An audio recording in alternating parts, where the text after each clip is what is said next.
12장 14절 말씀. 모든 사람과 더불어 화평함과 거룩함을 따르라.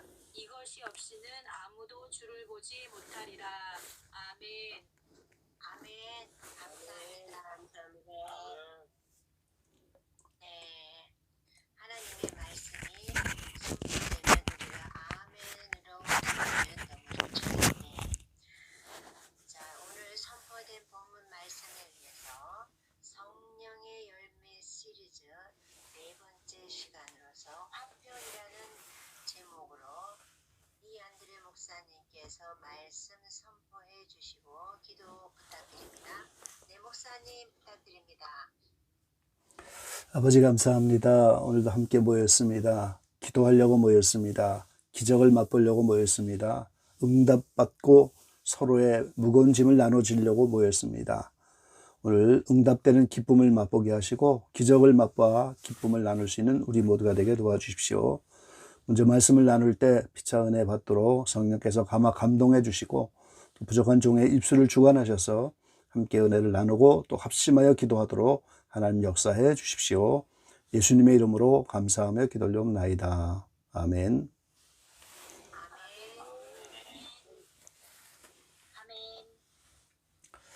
예, 샬롬 반갑습니다. 오늘 성령의 열매 시리즈 네 번째 시간으로 오늘 화평 그런 제목으로 말씀을 나누겠습니다. 이 화평이라고 하는 단어를 한글 성경에는 여러 가지로 표현을 하고 있더라고요. 어떤 때는 이제 평화 이렇게 번역을 하기도 했고, 마태복음 5장 23절에는 화목이라고 이렇게 번역을 했고, 또 마태복음 10장에 12제자를 파송할 때는 평안으로 이렇게 번역을 하셨어요. 그리고 요한복음 20장에 21절에는 부활하시고 나타나서 너희에게 평강이 있을지어다. 이제 평강이란 말로도 이렇게 번역을 하셨더라고요. 그래서 화평은 사전적으로 보면 마음이 평온함, 나라 사이가 화복함, 마음에서 느끼는 평안을 말하면서 외부적으로 분쟁이나 문제가 없는 무사한 상태다. 이렇게 이제 사전에 말씀하셨는데, 한국말로 말하면 안녕하십니까 하는 말이에요, 사실은. 그리고 이제 이스라엘의 수천 년 전에 인사로 하면 샬롬이죠. 그래서 화평은 이스라엘의 샬롬입니다. 개인의 영육간이나 가정, 단체, 나라 전부 이제 이 샬롬으로 인사를 하게 되는데, 이 몸으로 말하면 머리부터 발끝까지 아무 이상이 없어야 돼요. 자, 밤새 안녕하셨습니까? 아침에 이렇게 인사하는데 배탈이 나면은 안녕하지 못한 거죠. 어디 가시가 찔렸어도 안녕하지 못한 거예요. 그러니까 머리부터 발끝까지 모든 지체가 각각 자기 자리에서 자신을 지키면서 완전한 조화를 이루고 있는 상태, 그게 샬롬인 거예요. 그게 오늘 성경에서 말하는 평화고 그게 화평입니다. 그러니까 머리부터 발끝까지 손과 발이나 머리부터 발끝까지 오장육부 모든 지체가 한 군데도 어려움이 없이 완벽한 조화를 이루고 있는 그 상태가 샬롬인 거죠. 그 가정이 평안하십니까? 아버지, 어머니, 할아버지, 할머니, 손자, 손녀까지 그 모든 공동체에 한 사람이라도 문제가 생기면 샬롬이 아닌 거예요. 자, 단체가, 공동체가 평안하십니까? 마찬가지죠. 나라가 평안합니까? 대통령으로부터 저 시골 농부까지 모든 지체가 다 완벽하게 자기 위치에서 서로 완벽한 조화를 이루어야 되는데, 그런 샬롬이 지금 없습니다.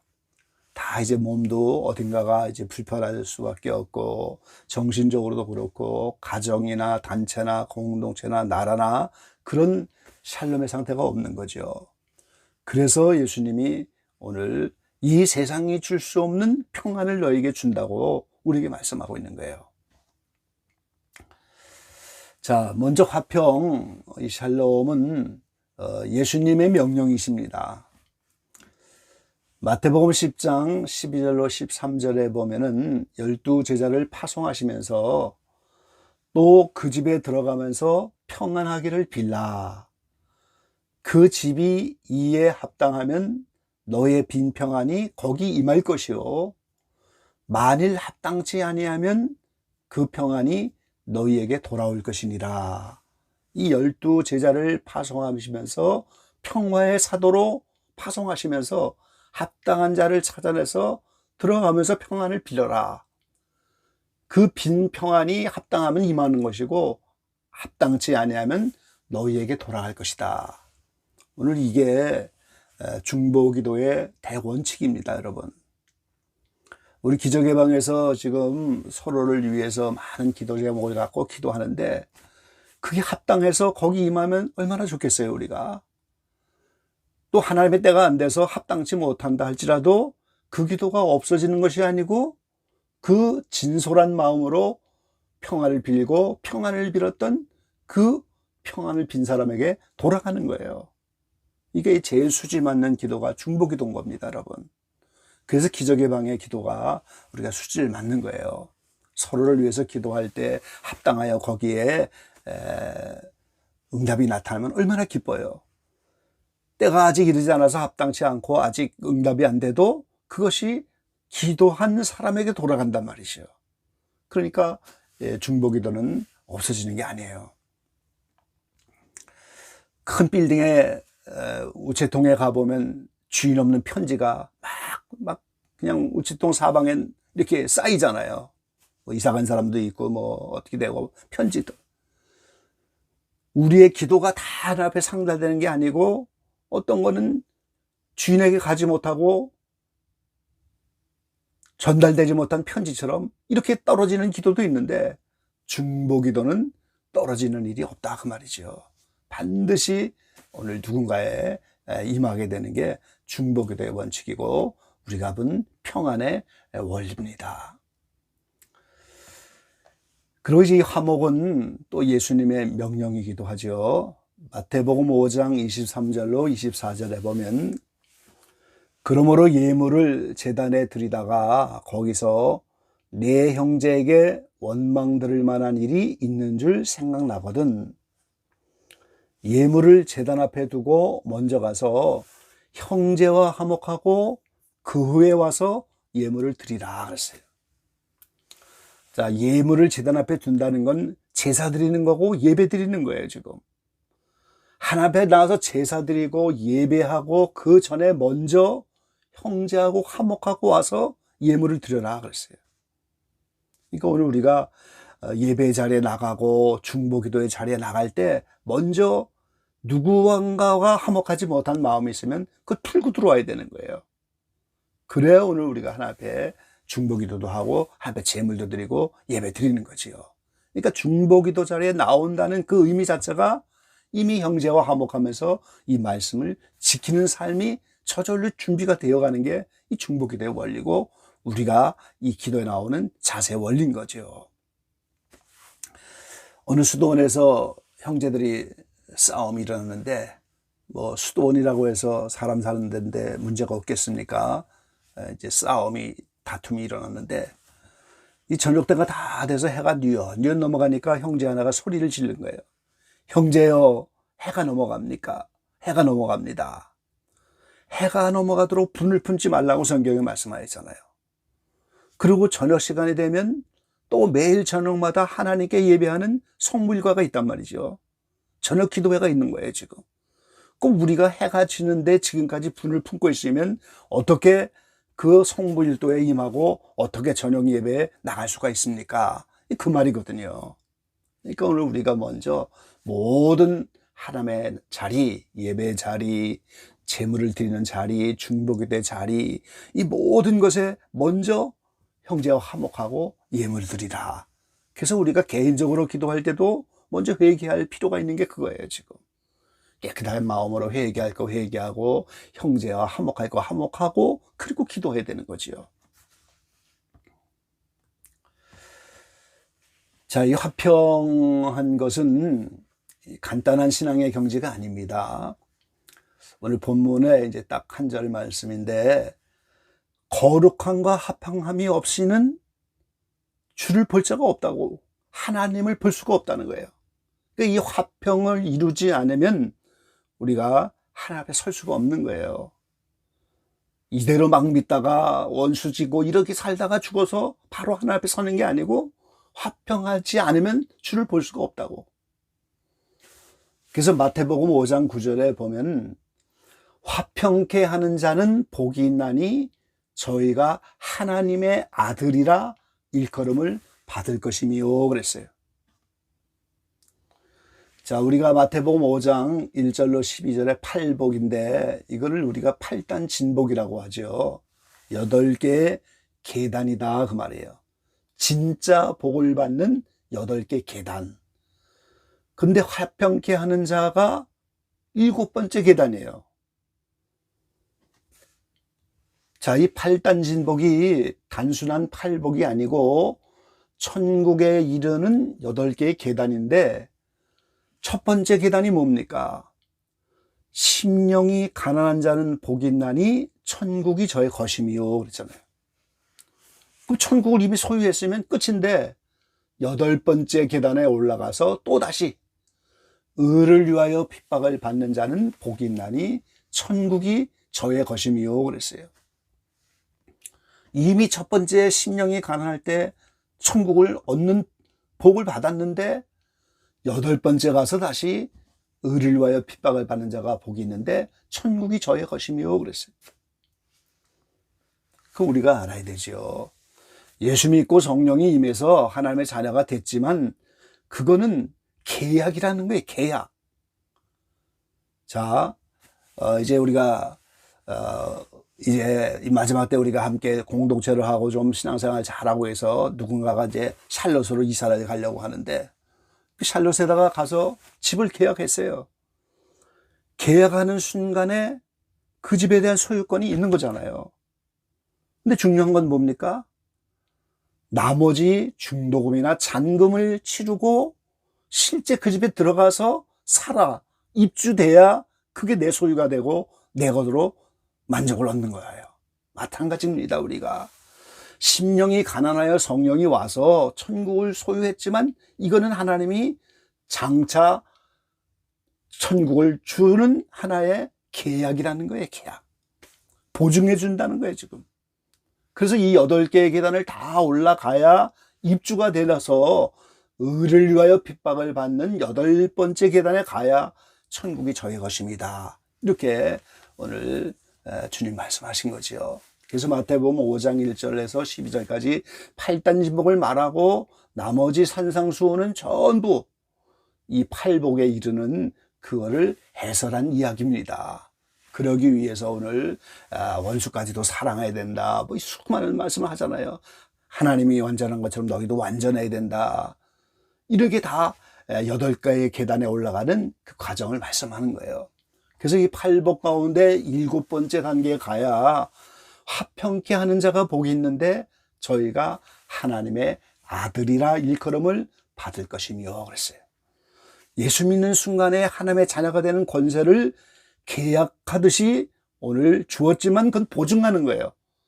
화평케 하는 단계가 와야 실제 하나님의 아들이 되어지는 거예요. 이런 원리죠, 8단 진복이.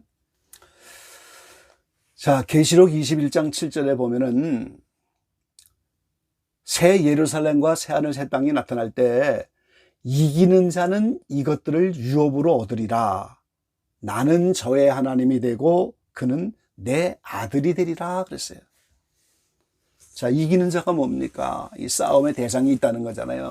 예수님이 너희가 세상에서 환난을 당하라 담대하라 내가 세상을 이겼노라. 이 세상이 싸움의 대상이에요. 원수마귀가 싸움의 대상이에요. 여러 가지 사나운 환경들이 다 우리 싸움의 대상인데, 이 모든 환경에서 하나님의 말씀을 지키고 그 원수들이 어떤 환경을 가지고 가도 그때마다 열매를 맺고, 그러면서 매 순간 하나님의 말씀을 따를 수 있는, 먹지 말라고 한 선악과를 먹는 순간에 아담은 이미 마귀의 말을 따라가 갖고 그게 진 거예요. 그래서 누구든지 이제는 이기는 자가 그 생명과를 먹게 되고 이기는 자가 내 아들이 된다 그렇게 말씀하셨어요. 그러니까 오늘 화평케 하는 단계 7개의 계단을 올라가야 아들이 된다고 하셨는데 그게 이기는 자의 경지예요. 그리고 그 경지가 로마서 8장에 보면 죄에서 해방이 됐다고 하면서 그때 양자형을 받아서 하나님을 아바 아버지라고 부르느니라 그렇게 말씀하고 있잖아요. 그때 자녀가 되는 겁니다. 로마서 8장에 가서 죄에서 해방되는 경지에 가야 그것이 이기는 자가 되고 화평케 하는 자가 되고 양자형을 받아서 하나님을 아바 아버지라고 부르는 거예요. 그래서 성경은 계속해서 죄에서 해방되는 그 로마서 8장 경지까지 영적 성장을 요구하고 있는 거예요. 계속해서 영적 싸움이 있는 걸 알고 영적 싸움을 하게 이렇게 말씀하고 있는 거예요. 실제적으로 자녀가 되는 신앙의 단계가 있음을 계속해서 우리에게 말씀해 주고 있는 거예요. 그래서 성경은 계속해서 이 하나님의 자녀다운 삶을 살려고 계속 강조하잖아요. 빛의 자녀가 되라, 사랑하라, 내가 거룩하니 너희도 거룩하라. 계속해서 이걸 요구하고 있는 거예요, 지금. 로마서 8장에 보니까 12절에 형제들아 우리가 빚진 자로 돼 육신에게 져서 육신대로 살 것이 아니니라. 너희가 육신대로 살면 반드시 죽을 것이로되 영으로서 몸의 행실을 죽이면 살리니 무릇 하나님의 영으로 인도함을 받는 그들은 곧 하나님의 아들이라 그랬어요. 이 육신이 뭡니까? 이 고깃덩어리 육체를 말하는 것이 아니고 죄의 지배를 받고 정욕의 지배를 받아서 오늘 성령대로 살지 못하고 이런 육신이 요구하는 대로 죄와 정욕이 요구하는 대로 살면은 반드시 죽는다고. 그래서 성령인 하나님의 영으로 인도함을 받는 영적인 삶에 이르러야 오늘 하나님의 아들인데 그게 로마서 8장에 죄에서 해방되는 그 경험의 경지를 말하고 있는 거죠. 자, 요한일서 3장 9절로 10절에 말씀합니다. 하나님께로서 난 자마다 죄를 짓지 아니하나니 이는 하나님의 씨가 그의 속에 거함이요 저도 범죄치 못하는 것은 하나님께로서 났습니다. 이러므로 하나님의 자녀들과 마귀의 자녀들이 나타나니 무릇 의를 행치 아니하는 자나 또는 그 형제를 사랑하지 아니하는 자는 하나님께 속하지 아니하니라 그랬어요. 그럼 우리가 지금 형제를 사랑합니까? 마음으로도 사랑합니까? 내면으로 미워하면 이미 살인했다고 하는 율법의 완전을 이루는 그 말씀의 경지로 내면으로도 사랑하고 미움이 없어야 되는데 그렇지 못하면 아직도 우리는 마귀의 자녀라고 말할 수밖에 없어요. 하나님의 자녀로 우리가 이렇게 보증해 준다고 하는 성령도 받고 그렇지만 여전히 그래서 로마서 8장 44절에 예수님 당시에 많은 유대인이 예수님을 믿는데 그 믿는 유대인들을 예수님 너희가 마귀의 자녀라고 하잖아요. 아직도 마귀의 소송이 남아서 마귀 거짓을 하고 속이고 죽이고 이런 마귀의 속성을 여전히 갖고 있으면 완전한 하나님의 자녀가 아니라는 거예요. 아직도 마귀의 자녀다. 그렇게. 하나님께서 난 자마다 죄를 범할 수 없다고 그러잖아요. 지금. 죄를 짓지 아니한다고 그러잖아요. 하나님의 씨가 그의 속에 있기 때문에 하나님의 자녀가 되었다는 거죠. 그래서 이렇게 되어진 화평케 하는 자가 되어지고 하나님의 아들이 되어지고 모든 환경에서 이기는 자가 되고 로마서 8장의 신앙의 경지가 죄에서 해방된 경지가 된 이런 사람을 고린도후서 5장 17절에 하나님은 새로운 피조물이라고 말하는 거예요. 그 새로운 피조물이 된 사람들에게 오늘 하나님은 화목하게 하는 직책을 부탁하고 계신다고 말하잖아요. 하나님과 먼저 화목하게 하니까 오늘 이제 하나님과 화목하면 이웃에게 화목하게 하는 이 말씀 자체가 화목하게 하는 말씀이에요.